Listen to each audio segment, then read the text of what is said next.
আরজি করে ঘটে যাওয়া যে নৃশংস মহিলা ডাক্তার তাকে নৃশংসভাবে ধর্ষণ ও খুন করা হয়েছে, তারই প্রতিবাদে আমরা এই কর্মসূচি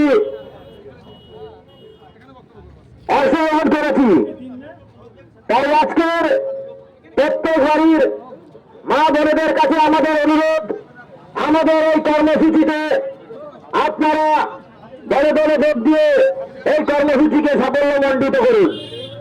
আপনারা জানেন বিগত কয়েকদিন আগে আরজিকর হসপিটালে আমাদের বোন অভয়া, যিনি আরজিকর হসপিটালে জুনিয়র ডাক্তার হিসেবে কর্মরত ছিলেন, সেই দিন রাতে সে ঘটে যাওয়া নৃশংস হত্যাকাণ্ড, তাকে ধর্ষণ করে হত্যা করা হয়েছে এবং তার লাশকে তড়িঘড়ি উড়িয়ে দেওয়ার চেষ্টা করা হয়েছে।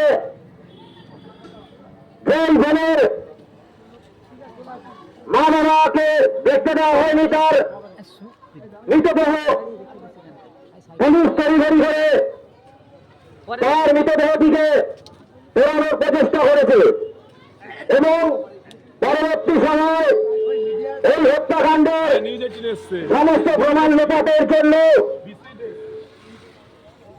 ওখানে আরজিকর হসপিটালে চলতে থাকা আন্দোলনকারীদের উপরে হামলা এবং সেই সঙ্গে একদল গুন্ডা দিয়ে এই মমতা ব্যানার্জি সরকার আরজিকর হসপিটালে ভাঙচুর চালায়।